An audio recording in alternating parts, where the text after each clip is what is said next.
I When the don't know. Scion goes for that sort of build, yeah, you can't It's steal as fine. many resists. We won't do that. Like we're gonna build full tank anyway, and it'll be okay. But it's Okay, yeah. So okay. that's the idea is that no one is gonna think about like doing builds that aren't on MOBA Fire. So I think we're okay. Um, however, yeah, I am a little bit upset, of course. I think that Trundle is fine. Like it's okay. The matchup into Viego is obviously known to be fairly reasonably okay. It's fine into the Scion too. You can take his stats, assuming it's a tank Scion. I wonder if they might have been preferring this because it enables them to maybe be a bit more aggressive in the early and actually play with a ganking setup tool, because they do lack that a little bit here for the side of Burning Core. For the actual ganks themselves, there's not a lot of CC preparation pre-6. I worry, though, whether or not they're going to be able to defend, shall we say, against the dive threat that Sengoku now has with Jet and the mobility that Vital can provide, because they don't have the best lockdown available to themselves. You've got like Emperor's Divide to kind of shove someone back, and then that's pretty much it. And you touched on how, in terms of gank setup for Burning Core, they don't really have as much. I think a similar story, honestly, on the side for Sengoku. Yes, you've got that decimating smash for Scion, but Rayfaki shouldn't really be getting hit by those. And then the bot lane, you're waiting to level 6. In the mid lane, no CC at all. So I'm worried, recollect, that we are going to be having a little bit of a slower paced early game. But I think for Sengoku, when you've got these late game carries like the Zeri, like this Akali, and then the tank that the Scion could provide, then he scales up, I'm not sure they're going to be complaining. Yeah, luckily in this one, it looks like Blitzcore is got a 52% chance of winning, so great stuff there for the LJL. I'm definitely worried. I think that there's a lot of issues with this red side draft. They do obviously have some strong lanes, specifically in that top side. The bottom lane is relatively okay. The issue I have in my mind is Yuumi Zeri gets to scale for free. Yes. And Zeri with a bunch of carries, even Akali, is going to be a problem. Because you just jump onto Akali, you ult when she dives in, CC her target, and they basically have zero counterplay. Because no one on red side can actually peel that effectively outside of Azir ulting. Which obviously Akali has outplay potential to innately. So I think that compositionally there are issues. I think stylistically there are a couple problems as well. But Burning Core, they'll have to play through this top side, and that's exactly what we are seeing with this jungle pathing. Both junglers aware of the strength here of Rayfaki as that win condition here for Burning Core. And you see those solo lanes for Burning Core also getting a bit more of that priority. Obviously, you expect that from Inar, and as good as Jet is, he can't really overcome the fact that Akali's early game maybe not particularly strong, especially against someone like Azir, who can put down those soldiers and get a little bit of free poke, get a little bit of free damage as well. Oh, I love that one. Has he actually... Yep. Just gone straight around the ward, no vision. Dice has no idea this is happening. Might just get ganked from the fog of war. Here comes once. No way. The Shurima shuffle out of there. And Dice is able to escape. That was very, very smart stuff from once. And it's stuff like that, which is why we've been talking about him being possibly the strongest jungler in the league right now. Oh yeah, I say that Once is the best jungler right now. It's something, a statement that I've held in pretty high regard so far, since watching this split breakout. And the best part about this is the fact that Flawless went towards the top side for Sengoku, found no camps, walked away, so no actual jungle disadvantage was created. It's the same timers, it's the same difference, shall we say, in terms of camp spawn. So Sengoku are going to be in a really good spot here for second clear too. It's just a free attempt, which unfortunately didn't work out, but it's smart pathing and it's little things like this that really give Sengoku advantages when they do work out. And hey, if nothing else, it's a little bit of time where Jet isn't like just perma under his tower, right? And giving this Kali as much space as possible, it is a win condition for Sengoku in this early game. And the fact that Jet is staying relevant on CS, yes, he's down a couple pots, yes, the sustain war is obviously not one that he's winning. But that's a good sign for things going forward. Once now, thinking about a gank in this bot side, obviously very low CC, but I think more just to back up the aggression that Vital and NT are putting out there. Yeah, and it is one of those lanes where if you're able to play with this much aggression and freedom, the Zeri is going to feel really good about it. it is nice at the very least that we are seeing the teleport being run here by Yuhi. I think a lot of AD carries have stopped running that spell. It does enable you obviously for early tier base, which is kind of what we're looking at here with the current sort of itemization, being that we do have that longsword start instead on the Ezreal for a bit more early trading power. However, whether or not it's going to be worthwhile, I don't know. Because in exchange for this, scaling to 2 items and feeling great Ezreal, is a Zeri with a bunch of defensive summoners, scaling to 3 items, and no one that can lock her down. So I feel like Burning Core right now, I need to see a bit more out of Flawless to find some sort of gank. Has instead just been farming. Is going to get this dragon, which is very nice for them.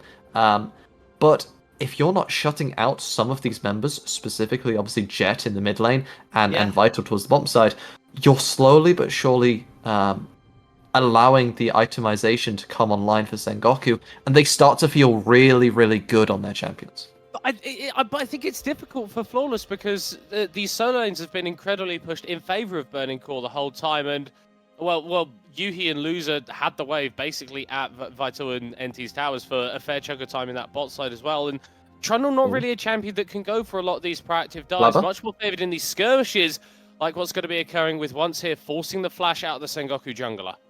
Okay, so not quite Blabber there from Once, doesn't flash towards the crab for the smite, is going to get away. That's what you said. Yeah. What else do you call it when a jungler just starts dying at crab with no prio? That's got to be called Blabber, no? Yeah, no, I agree with you. I agree with you. Jet is really appreciating the durability patch. A 12.11 enjoyer there. Yeah, absolutely, and crucially, the punishment. But does have teleport and is level 6, so the break point of this matchup has been met. Did go into the alternator as well. To my knowledge, this is all you need to now one-shot Azir. So we can see a lot more. It's really silly. We can see a lot more power now coming through from Jet. It's likely going to be playing a lot more up in the lane, and immediately just running a dice in the mid lane there. I think that this is your window as Flawless is kind of gone now, because you don't really get Prio easily back, I don't think, in that mid matchup, which means that now you can't move towards this bottom side without getting collapsed on. You can't really move to this Rift Herald particularly easily, because as a top side, I think level 6s are looking pretty good here from the side of Sengoku, especially when you don't have that tankiness yet for Paz. So I feel that it's really going to be on the Trundle to make up for that lack of CSing, or lack of ganking with that CS, potentially looking to be that primary carry themselves with this Sheen buy coming through, is looking for a bit more of that dueling potential, and a little bit of faster clearing too. So, Flawless, I need to see whether or not, once you do hit that level 6 mark, whether or not it will be enough to impact this Viego in isolation, or at least clear fast enough to make up for it. Yeah, that small series of exchanges that we just saw in the bot lane, Yuhi and Loser, I think just about working out that Once was probably hiding in that bush, and so not overstepping, not giving the Viego an opportunity to go forward and find some of these kills. We did just see Once hit level 6, so now has access to that Heartbreaker strike, a massive spike for this Viego, but I'm not sure how much it helps him in the 1v1 versus Flawless. This jungle can absolutely beat down on the Viego, but the roams and the escape into the jungle means that Sengoku can back away from the play. They might look for a re-engage though. As Zeri and Yumi are coming too now. More Jets thinking about going over the wall. It's 5v4. Ezreal's not here. Here comes Paz diving onto Ray Farkiers. There's the engage. Flawless caught out, subjugated as Jet dives away from the pullback from Burning Core. The final chapter. Not quite going to find the lockup needed for Sengoku to get any more, but it's first blood and it's going to be Rift Herald as well. Yeah, no final chapter, but perhaps a prelude in this one, as it's a nice kill there going over here for the side of Sengoku. They pick up that first blood. It's just the rotation difference. Ezreal was not here, and now they're trying to use that 5v4 to go for the Herald. It's the Trundle who's not here, so there's no teleport or anything that can come in, but it feels like the poke from Burning Core is too much. Yeah, the long range from the Azir and from that Ezreal. Ray Farki also going mega on the Gnar. It'll be such a massive nuisance. Huge CC tools obviously available in that kit. Once though, respecting the lockdown potential, getting the dash away without getting caught out, but its advantages going in favor of Burning Core. And it's just the faster rotations. Paz is coming from the top side to make it a 3v3, and then look at the bot lane coming up as well. So it's a 5v4 situation. Sengoku feel like they can just pull the trigger. Jet engages, easy damage coming through, and once picks up the kill. From here, maybe they could look to do more. They weren't sure of the Ezreal, I imagine, so they do just disengage it at that point. But it's a nice, easy kill. It just shows a bit of coordination. That is something that a lot of these teams in the LJL have struggled with a little bit. Yeah, definitely not Sengoku, though, for the majority of stages. But, I mean, credit to Burning Core. They were able to come back in that exchange, pressure away the league leaders, and secure themselves an early Herald. Hey, they've got the Ocean Drake as well. And with Infernal spawning in 20 seconds, Loser establishing a little bit of vision in Sengoku's jungle, I think Burning Core could be pretty happy with how they've navigated these early stages. I just want to say as well that I think the most impressive part of that last play is the fact that Sengoku were defensive when they were numbers down, aggressive when they were numbers up. Burning Core would just stayed aggressive the whole time. They didn't respect the game state change. And I think that was a really big factor in that first. Because I wonder whether it's something that Burning Core will be able to grow into the game and adjust, because it's something they have struggled a bit with in this match in general. Ooh. Very, very fast fingers to get away from Dice there. Obviously level 9 now. The Emperor's Divide has been online for a little bit, and it's such a potent tool against a character like Viego, who needs to be in melee range, needs to be up close and personal to be operating at maximum effectiveness. Interestingly enough, though, Burning Core have seeded a load of pressure around this Drake, and it's actually Sengoku who are going to be able to rotate over and start this one up. Absolutely, they will, and any extra scaling is always going to be appreciated, as Vital might get caught out.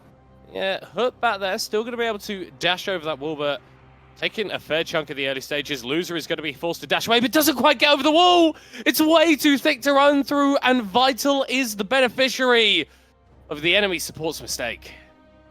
Yeah, that was thicker than my mental capacity there from for the wall. So it's an unfortunate one for Loser. Ends up being the loser in that trade, and it's just going to be the dragon secured here. Sengoku, it's not an explosive early game, but everything they're doing is efficient, everything they're doing is correct.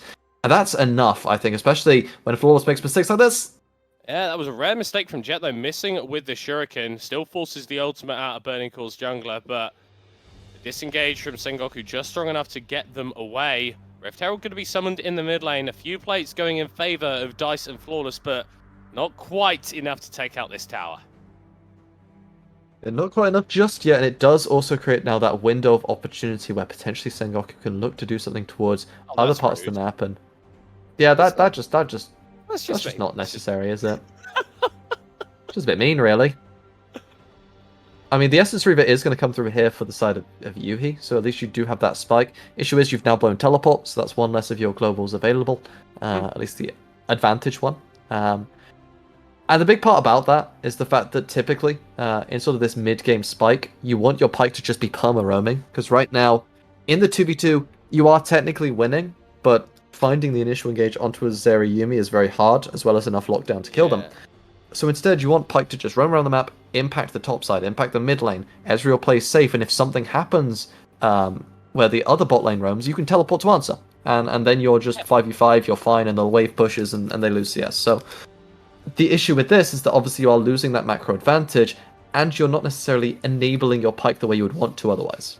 I think that's key, because we have got ultimates available for Dice and Ray Farkey. A lot of ways of locking people down, which obviously combos very, very nicely with the Pyke, and we're just not seeing that so far from Burning Core. The early game for them has been mistake-free for the most part, but they've not been able to make the proactive plays that you need to do if you're going to beat the best team in the league. Yeah, and I think as well, I think a lot of credit needs to be going over to Once as well in this early game. Hasn't found a lot in terms of just gank-wise, but the attempts this guy is coming down with, I think, are really interesting. There's a lot of unique paths that other junglers haven't really been trying out. He's not like other junglers. But it definitely feels like that's a bit more Aphelios than Viego. He's not like other. Well, I suppose Viego is a bit of a bad boy. I don't land on Moonlight Vigils. I'm not like other AD carries. It's an interesting. He's not even in the game, bro. He's not even in the game. No one will know. It's fine. No one knows what I'm talking about. And if you know, you feel the same way, so it's fine. Yeah, fair enough. It's interesting. I think that we see once doing the things that a lot of I think minor region junglers don't necessarily attempt or consider as ideas, and it's stuff that I think really separates him as one of those top sort of top two junglers in the league, and I want to see more of this kind of gameplay because it's a joy to watch, honestly, and it does, I think, make from the shadows Sengoku so much of a powerhouse that isn't really talked about as much. Yeah, they are very understated, I feel like, as a team in the way that they get their wins. 15 minutes on the clock. This game pretty much even. Burning Core with a slight gold advantage, but the kills in favor of Sengoku. Once potentially looking to grab a couple more in that mid lane, but just trying to defend this tower. I love the fact the macro is, we push 2v2 harder, so we're gonna just hit the tower eventually. Oh, Vital diving in onto Yuhi, forcing the flash out of that Ezreal. Obviously still has defensive tools in his kit, but a little bit more vulnerable in the bot lane. and this is the threat, right? This is what Yuumi Zeri can do and why it needs to get bullied early on, because if you don't, they can start just jumping on you and becoming an absolute menace to the society that is the bottom side of the map. And in exchange, the mid tower does fall, so there is at least some punish coming through here from the side of Burning Core.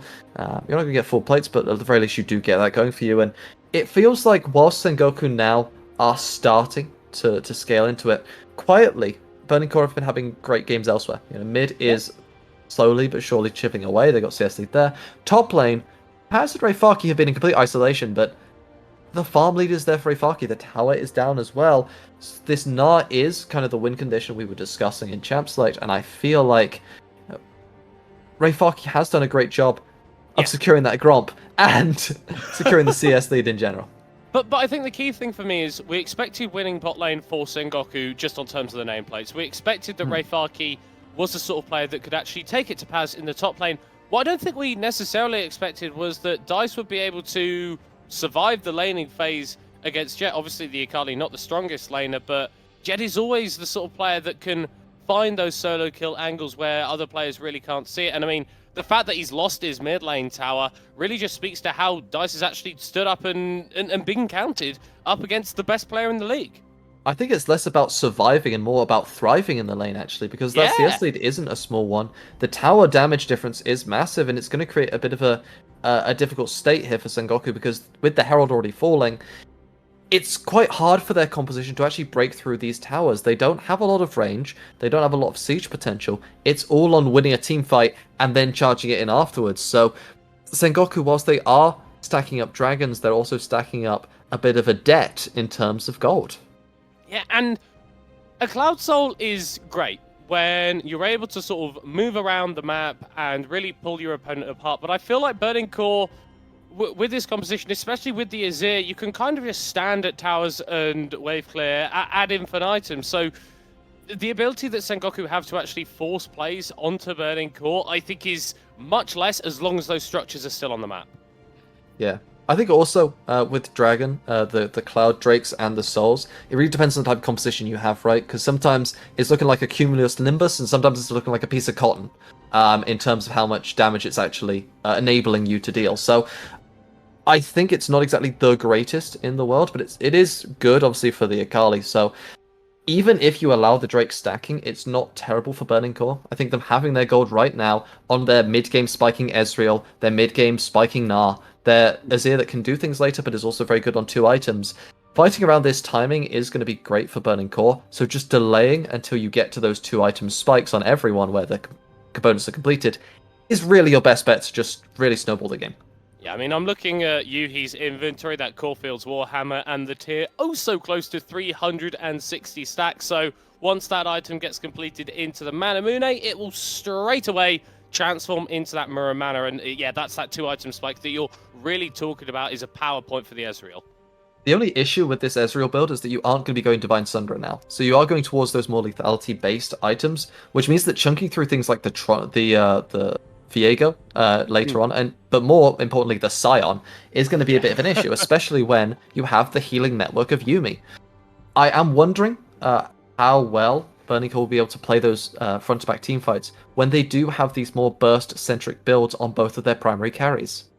Yeah, because there's also not a lot of anti-heal in there as well. So if that burst doesn't connect onto someone like Once or someone like Paz if he's being healed up with the Yuumi, then Sengoku could just go again. And once you use your burst, you kind of have to wait a little bit longer to use it again. That's why it's called burst. And if you don't have that consistent damage onto these targets, maybe they just out-heal you. Yeah, I mean, samurai are known for not just waging battles, but waging wars. So they can do long battles. That works. And in fact, it might be the beneficial idea here for the side of Sengoku in general. So, Reifaki, though, on top side. Getting preyed on by Once. Final chapter is going to be used. The flash forward with the Heartbreaker strike into the snare as well. Second kill of the game from Once. A bit more proactivity from Sengoku, which I think is necessary. Absolutely. And the thing is, as well, is that they are losing the tower in the bottom side in exchange. But if they can trade that for this top tower, it's kind of worthwhile overall. However, that play was made on the top side. That means that numbers are going to be lacking the bottom side. So immediately, Burning Core, they move towards that bottom side. They try to give DICE a lot of room to just bully Paz out. The barrier being popped there from the Summoner Spellbook to make it a little bit easier to wave clear without getting chunked. But remember, Emperor's Divide is available here for DICE. Yeah, there's a lot of damage down onto this tower. Flawless, just making sure his mid laner wasn't going to get caught out there. Did steal away a little bit of that gold, but this is the power that you can apply with something like this. Here, one of the few mid lane mages that can actually survive and really thrive on these side lanes. Yes, that's 2 towers there for Burning Core, using the Herald, of course, in exchange for the 1 and the kill topside. I feel like you're actually pretty happy with that if you are Burning Core, because you want that gold injection right now. This is where your champions can really start to take over, and remember, there's that Hullbreaker pickup here for Reifaki. This lane isn't getting easier for the Scion to farm out in that side wave. The only thing that I'm worried about now is that it's a very long lane, and potentially you can just get run down here, or a freeze could be enacted here from the side of Sengoku. However, no one freezes in this region, so it should be fine. I'm kidding, not kidding. So it could create a little bit of an awkward dynamic to try and get that, especially with this dragon spawning now. It's not like anyone is realistically...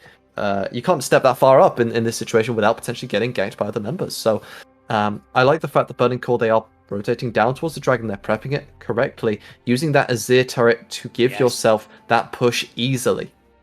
It's just free priority in the mid lane, which is also important when you are attempting to contest some of these neutral objectives. Of course, once Sengoku are able to escort a minion wave into the Sun Disk, it will be falling down in due course. And with 15 seconds to go until the Cloud Drake is on the Rift, Burning Core giving up a little bit of that priority, and Sengoku feeling free to move into the river. I have a question for you. The Sun Disk is a structure, right? Yes. Structure, a house is also a structure. Yes. Would that make the Sun Disk free real estate? Anyway, we're preparing for this dragon. Seems like both teams trying to poke out and apply. Yeah. Jet waiting on the flank, looking for a play onto potentially loser, but it is going to be spotted out there. The True Shot Barrage also raining a little bit of damage onto the members of Sengoku, but of course, NT will be able to heal them up a little bit. This would be soul point for Sengoku if they can pick it up, but the fact that Jet has had to move into a little bit more defensive of a position, he's going to have to be playing this one a little bit more front to back, as there goes the final chapter. It doesn't connect onto anybody. Flawless, able to get the smite as the engager started off. Vital hitting there with the Ultra Shock Laser, dealing so much damage as in dives Jet, but he gets shoved back. The perfect execution may be his death, but he's able to get over the wall just in time before diving into the back line and falling down. But Vital untouched on the front line, dealing the damage on the Zeri. It's a complete wash. So much damage in favor of Sengoku. Yeah, all eyes were on Jet, but it doesn't need to, because Vital's there to do plenty of the deeps in exchange. They focus so much on shutting out the Akali that the Zeri can just run free, and that's the problem when playing against so many of these strong champions. They just have so many options, so much damage, so much sustain, so much utility, so much threat for the side of Burning Core to deal with. And now the Baron being started up, but it is Yuhi on the Ezreal. The poke is there. The question is whether or not the sustain will be there to match it. Yeah, the health bars are low-ish, but not quite low enough. Paz is still deceptively tanky on this Scion, and With that TP being Jet. channeled at you, he is going to be forced to exit as Jet. Looking for a kill. Actually, would be his first of the game, but not quite able to find it. And now Sengoku finally find themselves in a gold advantageous position and find themselves in a decent place to start putting a bit more of a stamp of their authority on this game.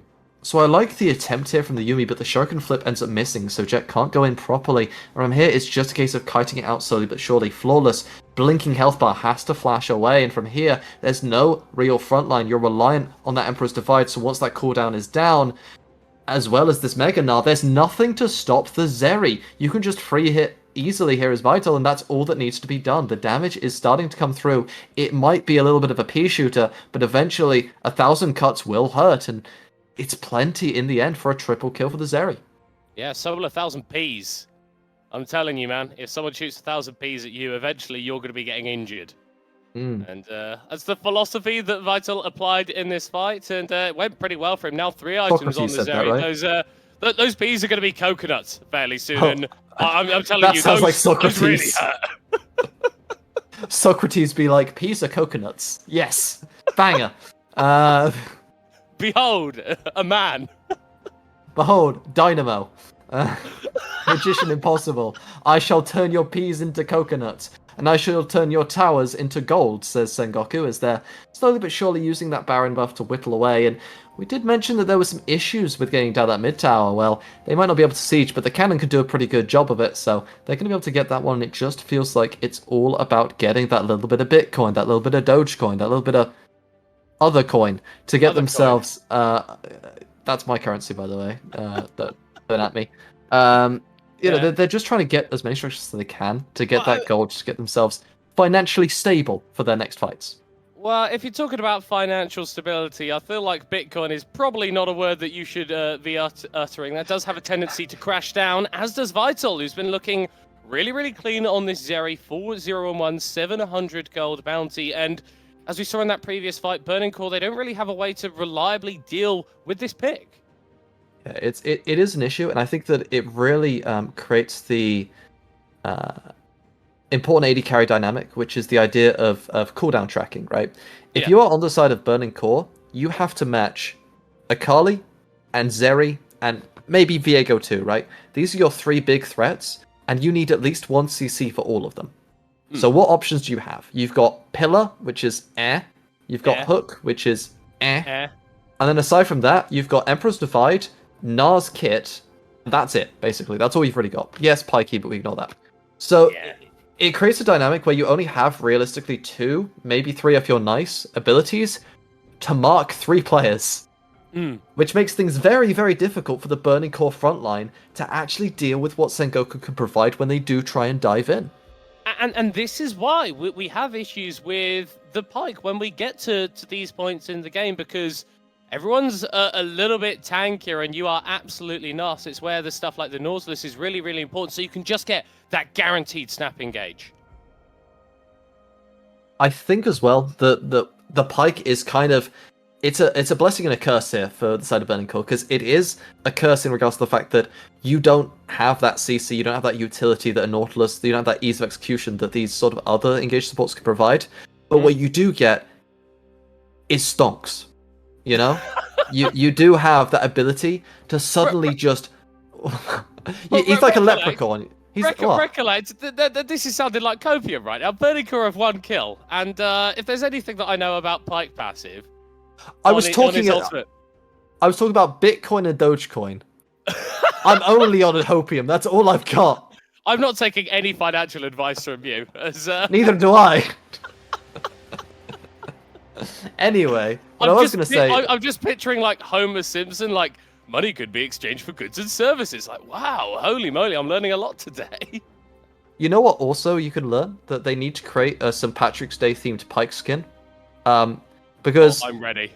Because he can give you a pot of gold whenever, you know, he does get those kills. So the amount of money this man can generate could potentially just swing the game immediately back in Burning Core's favor off of 1 team fight. You get a couple resets on that X marks the spot and the death from below, sorry, because X marks the spot of that pot of gold at the end of the rainbow. Yeah. Every single Irish person I know would hate that. I know. Shout out to Damon. How you doing?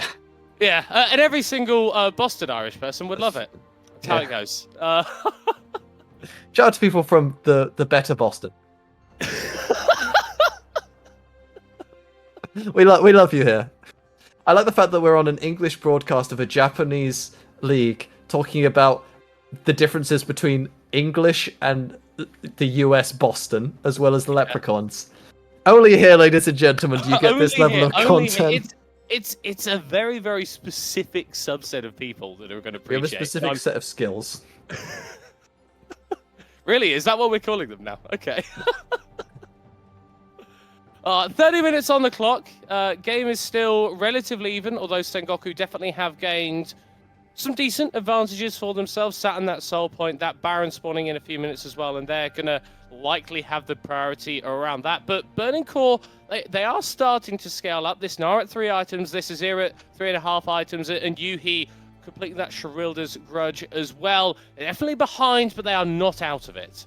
Yeah, the question for me now is whether Sengoku can be a bit like Kermit the Frog, find that happy little rainbow connection between the mid and late game, to really transition this one into sort of a closeout. They do need to secure themselves that Baron when they can, which means they need to set up the vision control. They haven't been able to do so just yet, and honestly, they don't have the greatest of wave clear in order to enable themselves to do so. They do have a safe warding group with the Scion, but the longer that Scion is here, it means that no one is matching the Gnar, unless you want to send your Akali, which you can do right now, but it's not exactly ideal. Well, because you're unlikely to actually kill Rayfaki, and I feel like this Akali in the side lane, you need to have a little bit of kill threat to actually make it work. You really do. And right now, I think that we are sort of just waiting out the moment where Sengoku are going to feel like they're safe enough, secure enough in their vision to start this one up, and they are going to start it up now. Question for me is whether or not Burning Core are able to contest. They do know it's happening. They spotted it out with the True Shot Barrage. Flawless is in the area. If anyone could steal this, it would be Flawless. Yeah, but here comes the rest of Sengoku diving onto the Burning Core jungler and taken out. No Smite Steel going to be available for Burning Core, although they may take the Fighter's Jet. Able to dash over the wall. Sengoku run out wearing purple and get a kill to boot. Yeah, you know what else starts with A, aside from Akali? Annoyance. Because that's what Jet can be on this one. Be a very slippery little demon there in the mid lane. And I love the aggression here coming through from Paz as well. Paz and Enti, the top support duo that just go, yeah, you can't kill us. We're tanky. We're healing. You still haven't got any healing cut, so you're doing nothing to us. Just sort of tanks it out, and Flawless ends up going down. They use the disengages that they do have available, the Emperor's Divide, but it's just not enough. The damage and the sheer tankiness that comes through from the Sengoku lineup is just too big here for the side of Burning Core. And the thing about this Baron buff as well is looking the top left of your screens, Drake is spawning in a minute's time. That will be soul point for Sengoku if they are able to pick it up. And Cloud Soul, much maligned as a Dragon Soul, but I feel like when you've got champions, especially like this Zeri, you're feeling very, very happy about picking it up.